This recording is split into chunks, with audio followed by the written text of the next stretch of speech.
Hello everyone. Welcome to Brain Blitz Audios. Everyone is talented and has something to contribute to the society. Man is always in the company of animals, birds, insects, and often shares his thoughts, concerns, doubts, and frustrations with them. Let's read and enjoy a short story titled The Rightful Inheritors of Earth. This story is written by Vaikom Muhammad Basheer, a Malayalam fiction writer. He was a humanist, freedom fighter, novelist, and short story writer. He was awarded the Padma Sree in 1982. He is fondly known as Beypore Sultan. Let's begin, shall we? When I became the owner of a tiny little piece of this wide earth, I felt very happy. It was a 2-acre plot with coconut palms and an old house where we could live. Those were the days when the price of coconuts was going up, and I was in high spirits at the thought of the palms laden with coconuts. But then came the trespassers. They did not care about the fence we had put up at the boundary. Moreover, they did not seem to be at all afraid of my watchdog, Shan.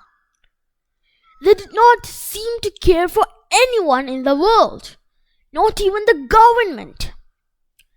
The first arrivals were birds and butterflies, a wide variety of birds and so many butterflies perched on the boughs.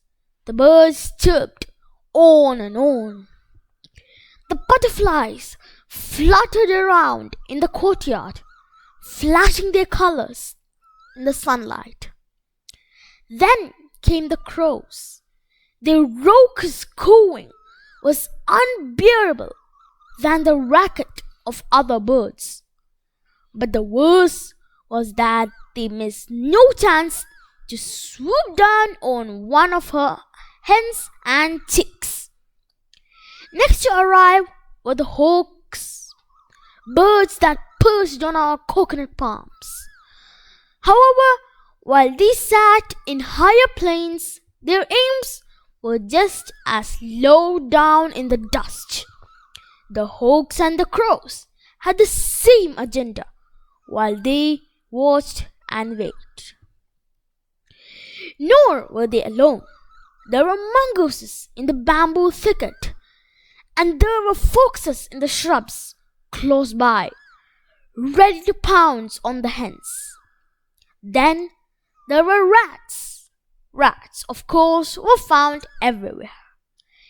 Even as I wondered what right all these creatures had to be on my land, there arrived a fierce creature without paws or wings, a cobra.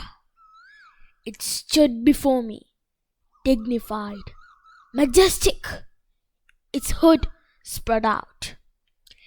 It hissed as if asking me what business I had on this land. Did it know that I was the new owner? You had better leave my 2-acre land at once, I said. But then, where could it go? Hadn't the whole earth been taken over by man bit by bit? My wife said, "The jackfruit has ripened. Squirrels and crows are feasting on it. The guavas and mangoes, birds and bats are eating up everything." "But that's the beauty of it," I replied. "God has created variety of things in this universe. Fruits, edible roots, grass, grain, flowers, water, air, warmth, and light. Now, while we are the owners of this land, without a doubt, the birds, beasts, reptiles, and insects too have a right to these things just as we have. God has made them for all the creatures, and we had better remember that occasionally. Are you saying rats have a right as well? My wife asked. They don't seem to think we humans have any. They go about as though the earth belongs to them, she said. So we go around killing them. How sad that we kill rats to let our own life undisturbed. What we need is a new scientific way of living, a new way that helps us to live without killing any living creature. Anyway, I had no taste for killing rats or anything else. Well, that was so. However, I had to do something soon about our coconuts. We needed them. They formed a part of our daily food. But what could I do? I wondered. While I was still wondering, my wife decided to take things into her own hands one day. She went shopping for 2 hours and bought many things. One was a large tin of rat poison.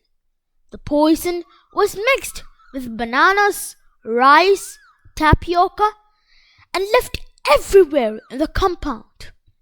In 4 days, 5 hens, 12 squirrels, 200 rats, and a cat disappeared. But the tender coconuts went on falling. Everyone now accused the owls. They peck at the tender coconuts. A few months later, however, the real culprits were found out. The bats. After dusk, huge bats came in swarms and flew straight to the palms, where the tender coconuts hung. Clinging to the outer coverings of the coconuts, they gnawed into them from the softest sides at the top.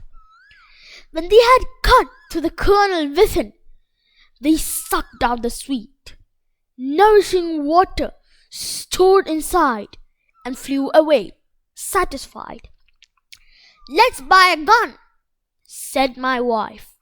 "We can shoot the bats, the foxes, and the polecats with it." "Not me," I said. "Guns should never have been invented."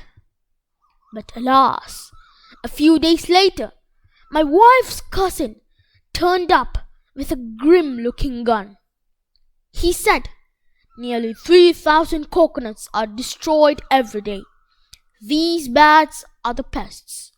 But there is no point in shooting bats down at this spot.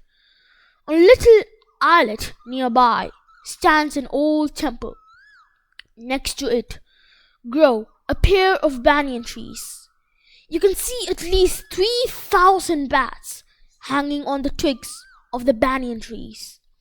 I am going to kill them all." I prayed fervently, "Oh bats, bats, save your lives." It was astonishing. It was a miracle. The bats were saved. My wife and her cousin came back in about 2 hours' time, looking really scared. My wife said, "We just managed to escape narrowly." There are some houses around the temple. When we arrived at the place, 100 people with weapons surrounded us within minutes. They looked menacing. If we shot at the bats, they said, they would kill us. Do you know why? They believe that bats are the souls of their ancestors. I took a decision then. I said firmly, "Bats are no ancestors of ours, but they are among God's countless creations. Let the coconuts be destroyed. That doesn't matter. Let us be satisfied with what is left after they have taken their share. They certainly have a right to the coconuts. All living beings are rightful inheritors of the earth. And that's the end of the story, which is an extract taken from the translation of the story, Bhoomiyude Avakashikal. For more useful videos, please visit our YouTube channel, Blitz Audios. Please subscribe to our channel. See you soon. Bye bye.